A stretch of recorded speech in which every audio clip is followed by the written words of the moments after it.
सभी छात्रों को मेरा प्रणाम। मैं Akshay Shyamrao Sabde, BA second year का छात्र, आज आपके सामने युवाओं से इस संबोधन पर सेमिनार प्रस्तुत कर रहा हूँ।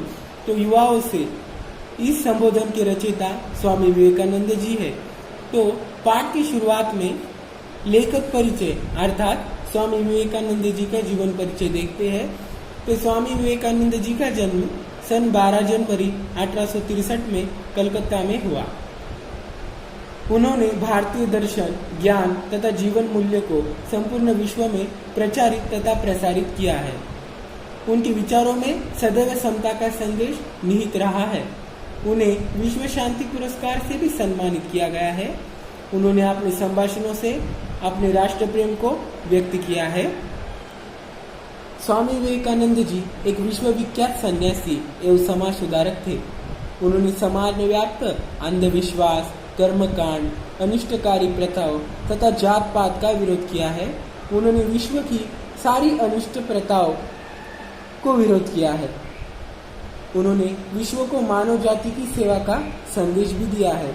उनके अनुसार दीन दुखियों की मदद करना तथा लोगों की निस्वार्थ सेवा करना ही सच्चा धर्म है।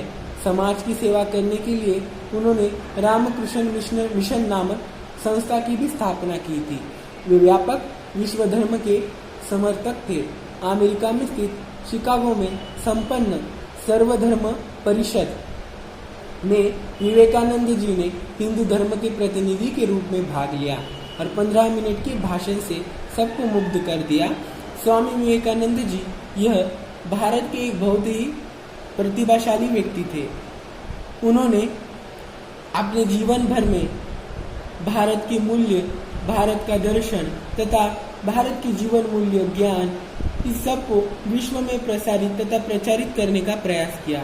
साथ ही वह विश्व धर्म तथा मानव धर्म को मानते थे। उन्होंने समता का भी संदेश दिया है। इस प्रकार उन्होंने मानव जाति के लिए अपना योगदान दिया। उनकी प्रमुख रचनाएं की बात करें तो उनकी प्रमुख रचनाओं में शामिल है कर्मयोग, प्रेम योग, भगवान कृष्ण और भगवद गीता, राजयोग, आत्म साक्षात्कार, साधना और सिद्धि आदि। युवाओं से इस पाठ में स्वामी विवेकानंद जी ने प्रमुख रूप से युवाओं को संबोधित किया है। युवाओं से शीर्षक पाठ में विवेकानंद जी ने उन विचारों का समावेश है जिनमें युवाओं को उन्होंने संबोधित किया है। स्वामी विवेकानंद जी की मान्यता है कि भारतवर्ष का नवनिर्माण शारीरिक शक्ति से नहीं बल्कि आत्मिक शक्ति से होगा। वह इस पाठ में बताना चाहते हैं कि जो हमारा भारतवर्ष है, प्राचीन काल में हमारे इस भारत देश को भारतवर्ष इस नाम से भी जाना जाता था। तो वह कहते हैं कि भारतवर्ष का नवनिर्माण जो है केवल शारीरिक शक्ति से ही नहीं बल्कि आत्मिक शक्ति से होगा, यानी हमारे आत्मा की शक्ति से होगा। इस पाठ में विवेकानंद जी ने नवयुवकों को शक्तिशाली बनने का, ज्ञान को अर्जित करने का, ज्ञान को आत्मसात करते हुए देश सेवा के लिए संगठन बनाने का संदेश दिया है। आत्म प्रतिष्ठा, दलबंदी और ईर्ष्या, इन छोटे तत्वों को छोड़कर सहनशीलता को अपनाए तो सारा संसार हमारे कदमों में होगा। यही विवेकानंद जी की धारणा है। तो इस प्रकार स्वामी विवेकानंद जी ने प्रस्तुत पाठ में प्रमुख रूप से तथा विशेष रूप से युवकों को संबोधित किया है, अर्थात यह संबोधन युवकों के लिए है। युवाओं से इस संबोधन में स्वामी विवेकानंद को अपने नवयुवकों पर पूरा विश्वास है। स्वामी विवेकानंद जी भारत के नवयुवकों पर विश्वास जताते हुए कहते हैं कि देश के नवयुवक ही सही मायने में देश के पुनरुत्थान के मार्ग पर ले जा सकते हैं। पुनरुत्थान करना मतलब है कि देश का नवनिर्माण करना है। पुनरुत्थान का अर्थ है नवनिर्माण करना, कि भारत के नवनिर्माण में नवयुवक ही सहाय्य कर सकते हैं और उन्हें अपने नवयुवकों पर पूरा विश्वास है। इसीलिए वे उन्हीं में से अपने कार्यकर्ताओं का चुनाव करना चाहेंगे और उनका संगठन बनाना चाहेंगे। साथ ही स्वामी विवेकानंद जी ने पुनरुत्थान का मार्ग क्या है, अर्थात भारत के नवनिर्माण का मार्ग क्या है, यह भी इस संबोधन में बताया है। स्वामी विवेकानंद के अनुसार भारत का नवनिर्माण शारीरिक शक्ति से नहीं, तो हमारी आत्मा की शक्ति से अर्थात आत्मिक शक्ति से होगा। तात्पर्य, यह उत्थान, यह पुनर्निर्माण, यह नवनिर्माण शांति और प्रेम के स्तर पर होगा। यहाँ पर स्वामी विवेकानंद जी इतना ही बताना चाहते हैं कि हमारे भारत का नवनिर्माण जो है वह शांति और प्रेम के स्तर पर होगा। साथ ही स्वामी विवेकानंद जी ने त्याग और सेवा यह भारत की राष्ट्रीय आदर्श है, यह भी बताने का प्रयास इस संबोधन में किया है। वह कहते हैं त्याग और सेवा इनके द्वारा सभी कार्य किए जा सकते हैं। आवश्यकता है ईश्वर के प्रति आस्था रखने और दीन दुखियों का दर्द समझने की। स्वामी विवेकानंद नवयुवकों से यह प्रतिज्ञा करने के लिए कहते हैं कि वे अपना सारा जीवन भारत के 30 करोड़ लोगों का उद्धार करने के कार्य में अर्पित कर दे। आज भारत और समूचे विश्व को जगाने की आवश्यकता है। उनके अनुसार यह कार्य सुधार या उपदेश के रूप में न होकर सहयोग भावना से होना चाहिए। उदाहरण के तौर पर उस गिलहरी की बाती जो रामचंद्र जी के सेतु निर्माण के समय थोड़ा सा बालू देकर अपना सहयोग देकर संतुष्ट हो गई थी। यहाँ पर इस उदाहरण की भांति ही हमें हमारे देश के नवनिर्माण में, पुनरुत्थान में अपना सहयोग देना है। विवेकानंद जी स्वदेश भक्ति संबंधी यह आदर्श बताते हुए कहते हैं कि कोई बड़ा काम करने के लिए बुद्धि, विचार शक्ति तथा हृदय की आवश्यकता होती है। क्योंकि कोई भी हमें कर्म करना हो, कोई भी कार्य करना हो तो उसी के लिए बुद्धि, विचार शक्ति तथा वह भावना हमारे हृदय में प्रज्वलित होनी चाहिए। इसमें हृदय की भूमिका प्रमुख होती है। इसलिए वे देशभक्तों से सहृदय बनने के लिए कहते हैं। यदि कोई व्यक्ति भूख से मरने वाले करोड़ों लोगों के बारे में अनुभव कर दुखित होता है, देश को पराधीन देखकर अस्थिर होता है, उसे नींद नहीं आती, तो वह सच्चा देशभक्त है। यह भावना उसके रक्त में मिलकर उसकी नसों में बहती है। उसे गरीबी और नाश का ध्यान आता है। वह अपने नाम, यश, संपत्ति को भूलकर तो समझ ले कि वे उस व्यक्ति में देशभक्ति की शुरुआत हो चुकी है। यहाँ पर स्वामी विवेकानंद जी ने सच्चे देशभक्त के गुण बताने का प्रयास किया है।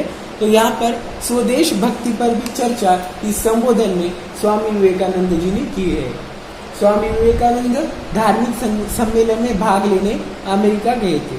उनका उद्देश्य देश की जनसाधारण की दुर्दशा का प्रतिकार करना था, अर्थात देश की जो दुर्दशा हुई थी उस समय, तो उसका प्रतिकार करना, यह स्वामी विवेकानंद जी का उद्देश्य था, न कि कोई निजी स्वार्थ। इस बहाने उन्हें स्वदेश वासियों के लिए कार्य करने का, अर्थात कुछ अच्छा कार्य करने का अवसर मिला था।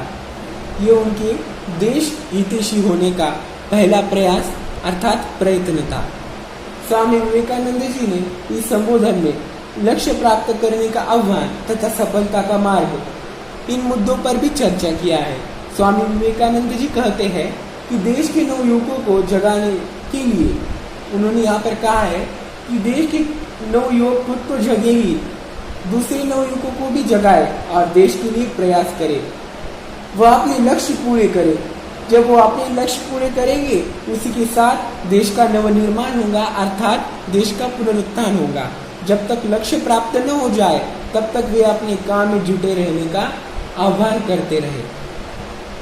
सफलता का मार्ग बताते हुए स्वामी विवेकानंद जी कहते हैं, सफलता का मार्ग केवल एक ही विचार करना, वही विचार ध्यान में केंद्रित करना, उसी के बारे में सोचना, उसी का स्वप्न देखना और उसी पर आश्रित रहना। इसके अलावा अन्य किसी विचार के बारे में नहीं सोचना चाहिए। महान धार्मिक पुरुषों का निर्माण इसी मार्ग से हुआ है। इसके अलावा सभी धर्मों के प्रति उदार भावना तथा उनके पूज्य स्थलों को अपमानित न करना तथा उनके पूजा स्थलों के बारे में सम्मान की भावना रखना भी जरूरी है। सफलता का मार्ग बताते हुए स्वामी विवेकानंद जी कहते हैं कि सफलता का मार्ग बहुत ही आसान है। एक ही विचार ग्रहण करो, उसी का ध्यान करो, उसी के बारे में सोचो, उसी का स्वप्न देखो और उसी के लिए जियो, उसी पर आश्रित रहो। और जब तक वह मार्ग आपको ना मिले तब तक उसके लिए प्रयास करते रहो। और साथ ही दूसरे लोगों का, दूसरे धर्मों का आदर करो। यही सीख सफलता का मार्ग बताते हुए स्वामी विवेकानंद जी ने की है।